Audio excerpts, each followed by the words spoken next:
Él cumplió lo que había anunciado a los discípulos. Hubo alguien que le entregó,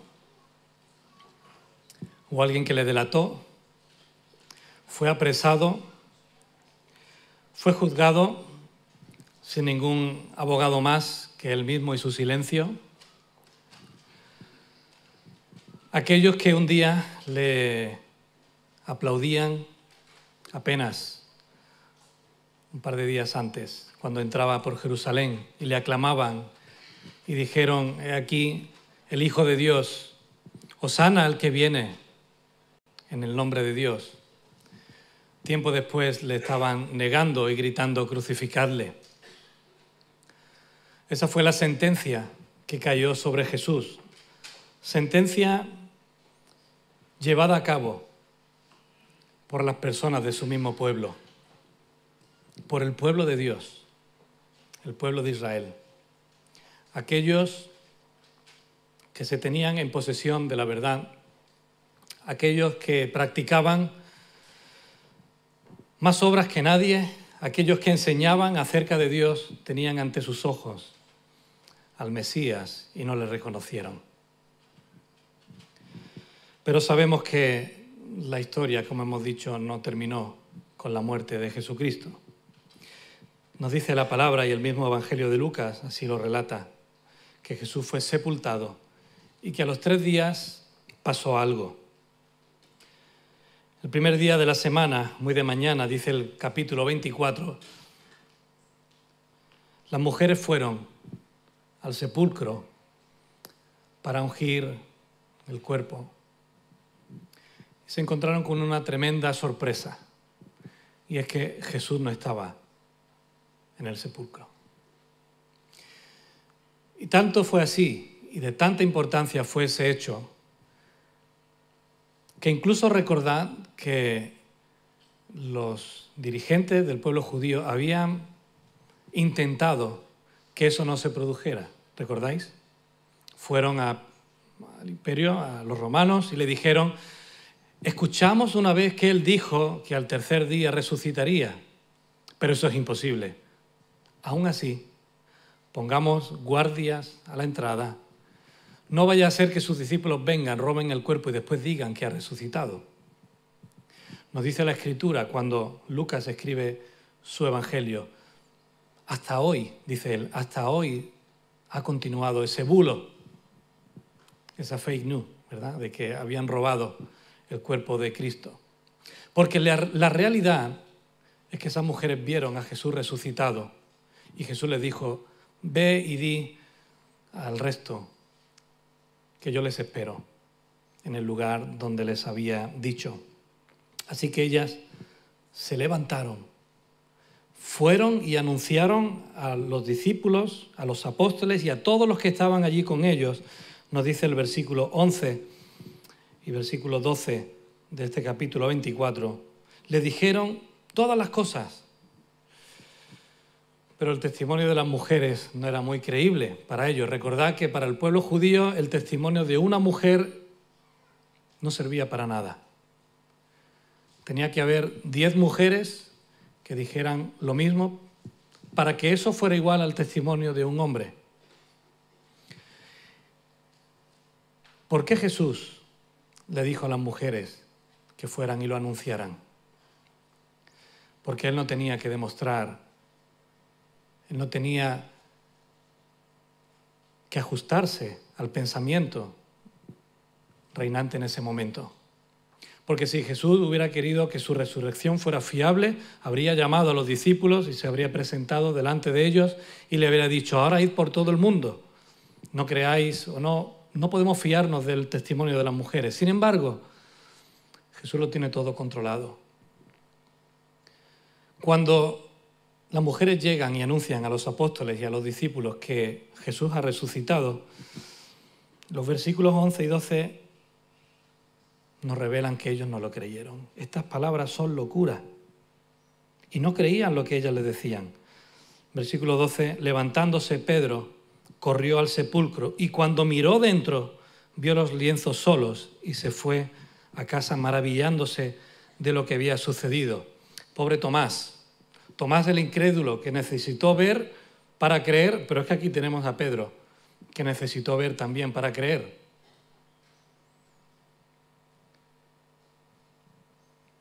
El primer día de la semana ocurrió lo que Jesús había anunciado que ocurriría.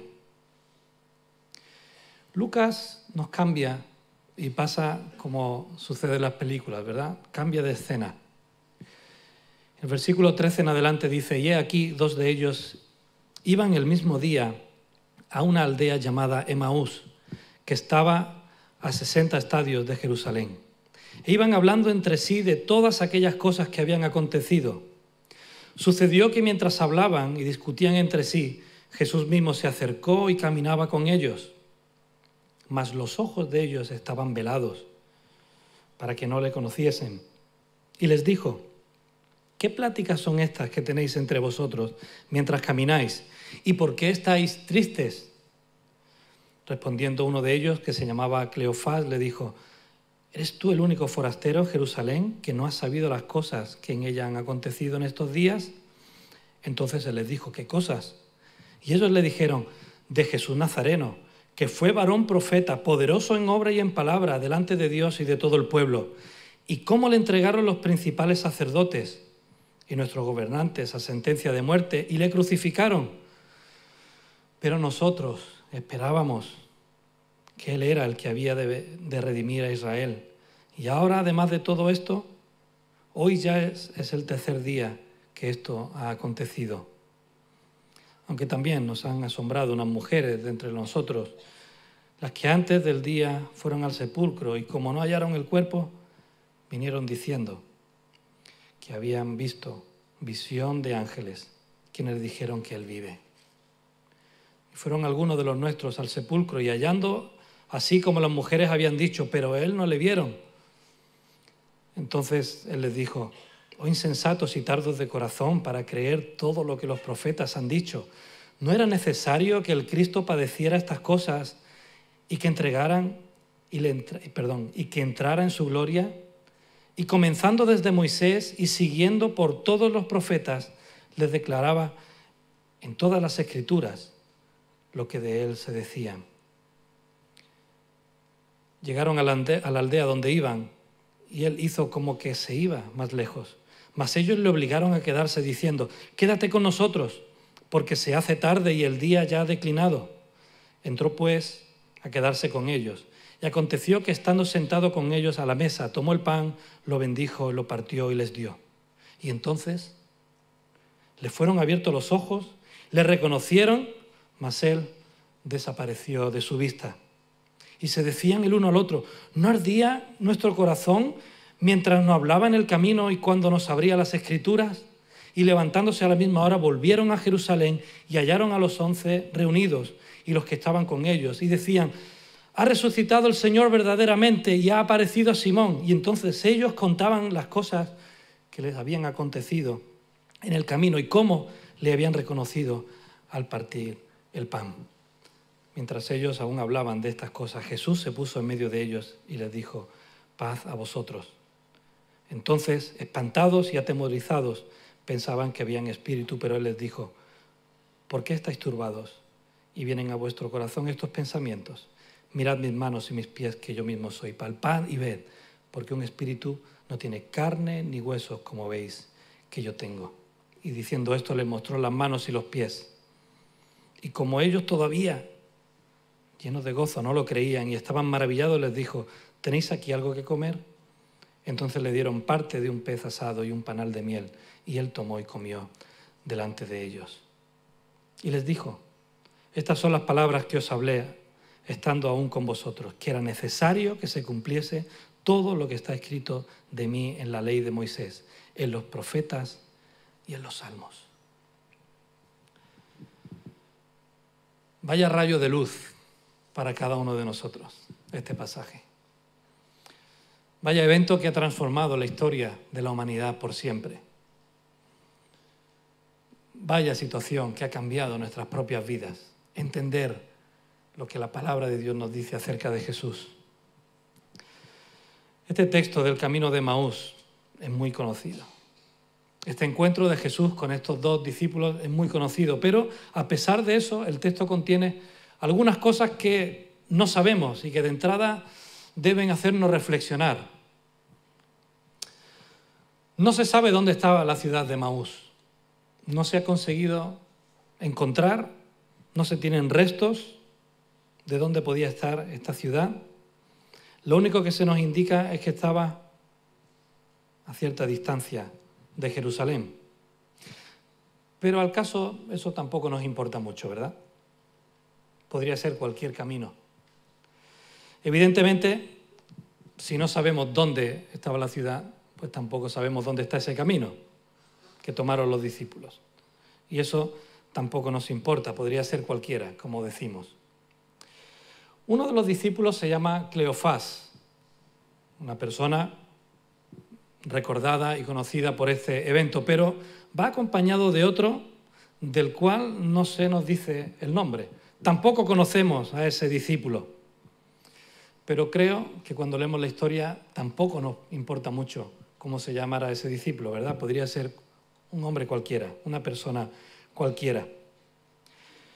El texto tampoco nos dice qué iban a hacer a Emaús. No sabemos si el lunes tenían que trabajar, si tenían que levantarse temprano. El hecho es que ellos están allí, en Jerusalén, han vivido todo lo que le dicen al propio Jesús cuando se les aparece.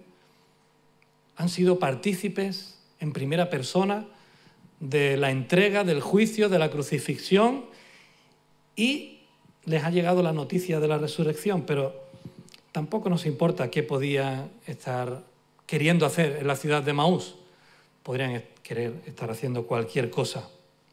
Lo que sí sabemos es que ese camino, a diferencia de la entrada triunfal de Jesús y el camino que cogieron para entrar a Jerusalén,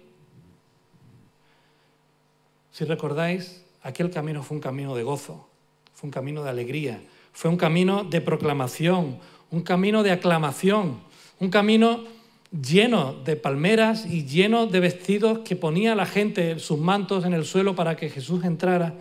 Y sin embargo, este camino es un camino de cabezas gachas, de expectativas frustradas y de dudas. ¿Y por qué dudan? Tenemos que preguntarnos una y otra vez. El relato comienza donde terminó el anterior, ¿verdad? Las mujeres cuentan a los discípulos lo ocurrido, visitan la tumba, se presentan delante de los discípulos, incluso Pedro va a la tumba. Juntamente con Juan se cerciora de que ha ocurrido realmente lo que habían dicho, de que el cuerpo de Jesús no estaba allí. Y es en ese camino de cabezas gachas y expectativas frustradas y de dudas que se hace evidente cuando ellos hablan con Jesús, aún sin saber que era Él. Cuando le dicen: ¿eres tú el único forastero de Jerusalén que no ha sabido las cosas que han ocurrido? Les relatan eso y en el versículo 24 dice: incluso después algunos de los nuestros fueron y dicen que Jesús había resucitado y que hallaron, tal y como las mujeres le habían dicho. El tono, ¿verdad?, es un tono que ni siquiera es triunfalista. Hay alguna duda que está cogiéndoles a estos discípulos y que le está atando. De hecho, ¿por qué abandonaron al grupo? Tampoco se nos dice. Estaban todos reunidos y estos dos cogen camino de vuelta o rumbo a Emaús. No se quedan ni con la versión de Pedro y Juan, no van ellos al sepulcro a ver lo que ha ocurrido. Parece que algo de prisa tenían y van camino de Emaús. Sin embargo, lo que me gusta de este camino es lo que ocurre con Jesús. Fijaos cómo Jesús camina con ellos, cómo Jesús se interesa por ellos, les pregunta qué les ocurre, les escucha sus dudas, escucha atentamente sus opiniones, su visión de las cosas, cómo habían vivido ellos la intensidad de esa semana. incluso sus expectativas acerca del Maestro. Esperábamos que Él era el que habría de redimir a Israel. Jesús les recuerda las Escrituras. Dice que empieza a hablarle de las Escrituras desde Moisés en adelante, todo lo que se había escrito acerca del Mesías. Cuando llegan al destino, incluso se nos dice que ya era tarde, que ya era de noche, y como buena costumbre judía, ellos le invitan, no sigas el camino, quédate con nosotros. Y parece que le insisten, y Jesús se deja invitar. Y de nuevo, un acto característico en la vida de Jesús. Jesús se sienta a la mesa con ellos. Coge el pan, empieza a partirlo, empieza a comer con ellos. Y es entonces cuando ellos reconocen algo. Ese acto de estar partiendo el pan y repartiéndole la bebida hace que ellos haya algo que han reconocido y que de pronto cautiva su atención, pero ya es demasiado tarde. Jesús desaparece de en medio de ellos. Fue cuestión de segundos, pero dice la palabra que le fueron abiertos los ojos y le reconocieron.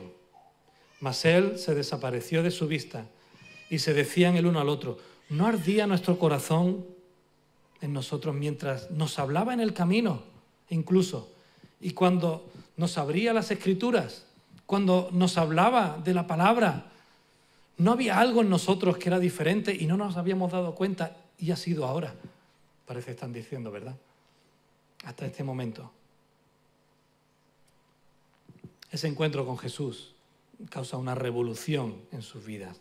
Versículos 33 al 35 nos habla de que inmediatamente, levantándose en la misma hora, recordad, de noche, y el día se había puesto, volvieron a Jerusalén. Y tuvieron que volver rápido, porque hallaron allí a los 11 reunidos y a los que estaban con ellos, que decían, ha resucitado el Señor verdaderamente y ha aparecido a Simón. Y entonces ellos dicen, pero es que a nosotros también.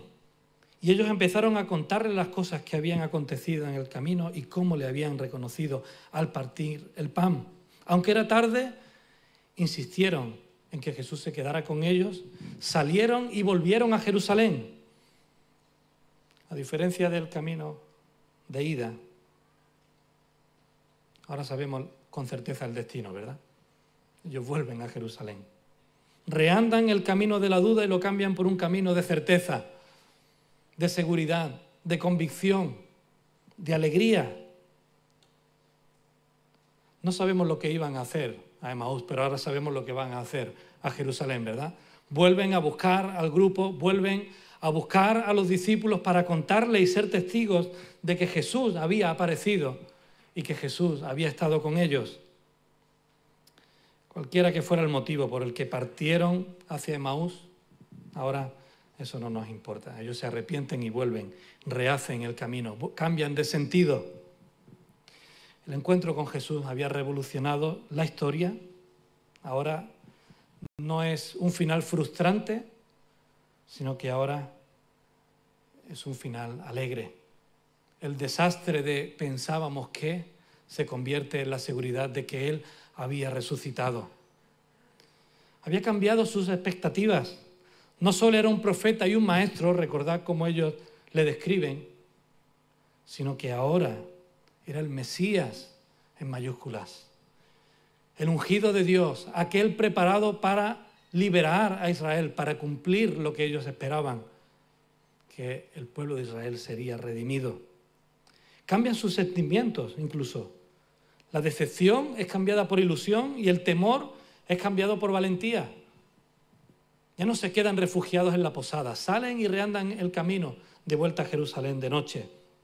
Sus pensamientos, el conocimiento de las Escrituras fue también cambiado a la luz de lo que Jesús les dijo. Sus energías físicas, al final del día parece que no importó la hora. Reandaron el camino. Sus relaciones vuelven al grupo, vuelven con los demás. Son testigos de lo que ha pasado con ellos y ellos son testigos de lo que ha pasado con ellos mismos. y lo hablan, lo comparten con los demás. Sus motivaciones a partir de entonces también serían cambiadas. De ser testigos de un Jesús muerto, a partir de ahora ya son testigos de un Jesús resucitado. No hay nadie que vaya a cambiar sus pensamientos después de esa experiencia. Ellos han experimentado que Jesús realmente había resucitado. Así que Jesús revolucionó a la totalidad de cada una de sus personas. La de Cleofás y la del otro discípulo que no conocemos. No fue un comedero de coco, no fue emocionalismo, no fue una visión espiritual, fue una revolución total. Como se suele decir, de cabo a rabo. No quedó duda en ellos. Y creo que pensar en esta realidad de estos discípulos, creo que tiene que hacer que nos preguntemos algunas cosas, todos y cada uno de nosotros. ¿Se parece el camino de Emaús a tu propio camino? Porque hay un discípulo que puede ser cualquiera y hay un camino que puede ser cualquiera. Y no es una analogía directa, es simplemente una reflexión personal. Es posible que tu camino sea un camino de cabezas gachas, de dudas, de incertidumbre, de decepción. Es posible que hayas creído o que hayas experimentado o te hayan hablado de un Jesús muerto, de un Jesús que no ha hecho absolutamente nada en tu vida, de un Jesús que no ha tenido ningún impacto en tu existencia.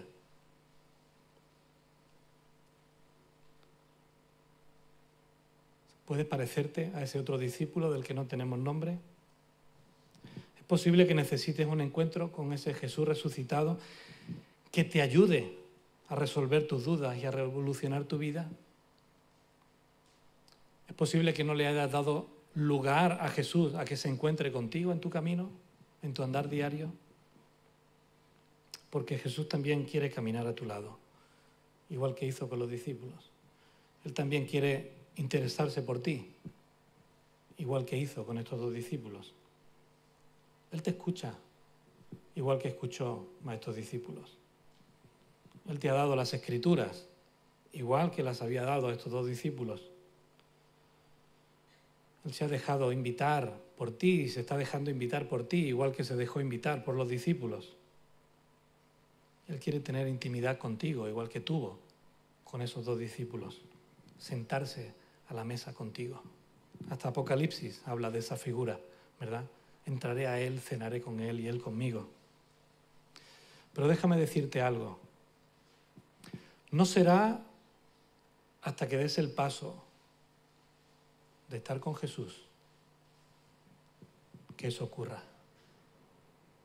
Cuando tus ojos serán abiertos, cuando verás revolucionada tu historia, cuando tus expectativas acerca de Él cambien, cuando tus sentimientos hacia Él sean renovados, cuando tus pensamientos sobre las Escrituras empiecen a ser transformados por la obra del Espíritu Santo, cuando tus energías físicas sean renovadas por el poder de Dios y de su palabra, cuando tus relaciones empiecen a tener sentido, cuando tus motivaciones sean cambiadas.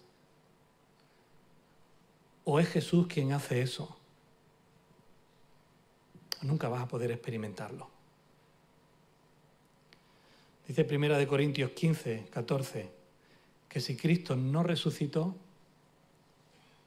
nuestra fe no sirve de nada. Nuestra fe no sirve de nada.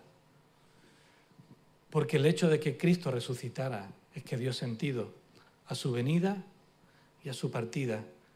¿A cuál fue el motivo por el que Él fue enviado? ¿Recordáis? El reino de los cielos se ha acercado. Arrepentíos para que podáis vivir. Nuestra predicación y nuestra fe es la que encontramos en las propias palabras de Jesús en el capítulo 11 y en el versículo 25. Yo soy la resurrección y la vida. El que cree en mí, aunque esté muerto, vivirá. Y todo aquel que vive y cree en mí, no morirá eternamente. Nos quedaríamos cortos si no acabáramos con las dos últimas palabras de Jesús, en forma de pregunta. ¿Crees esto? Jesús tuvo que confrontar a Marta y a María con esa realidad cuando estaba a punto de entrar para ver a Lázaro que había muerto. Ellas sabían que Jesús había venido a salvar, pero Jesús tuvo que confrontarla incluso a ellas con esa realidad y preguntarle, ¿crees esto? Y creo que todos los que estamos aquí en esta mañana tenemos el desafío de preguntarnos si creemos en eso o no creemos en eso. Si creemos realmente lo que las Escrituras nos dicen acerca de Jesús o no lo creemos. Si la historia de Jesús tiene sentido para nosotros o no lo tiene. Si estamos dispuestos a dejar que Jesús nos cuide, que nos fortalezca, nos restaure y nos dé salvación y vida eterna o no.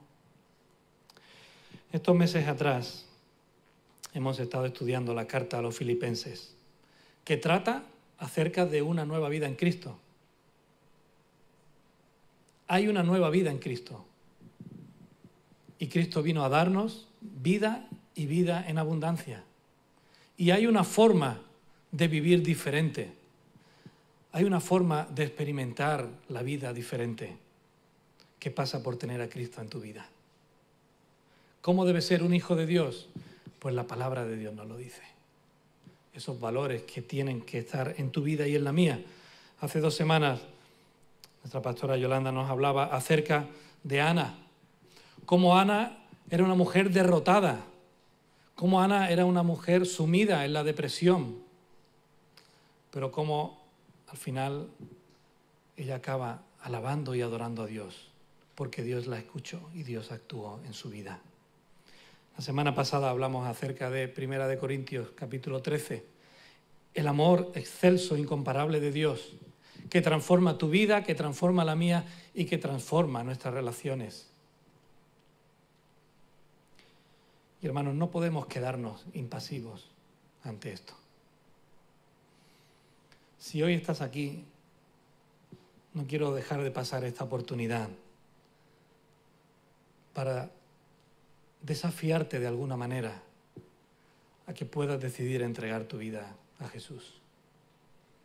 Porque si estás aquí y estás solamente escuchando, estás recibiendo la palabra de Dios, pero eso no te va a dar salvación y vida eterna. Simplemente el hecho de que reconozcas y admitas que necesitas la salvación que el Cristo resucitado puede darte. Que el hecho de haber visto que seguimos celebrando esa resurrección es porque la seguimos anunciando. Jesús resucitó. Y si Jesús resucitó, entonces hay esperanza. Hay esperanza de una vida eterna juntamente con Él. Esa vida eterna que empieza hoy, que Dios quiere también sanar tú hoy, transformar tu hoy, dar sentido a tu hoy, revolucionar tu vida hoy, desde la seguridad de que un día estaremos juntos en su presencia.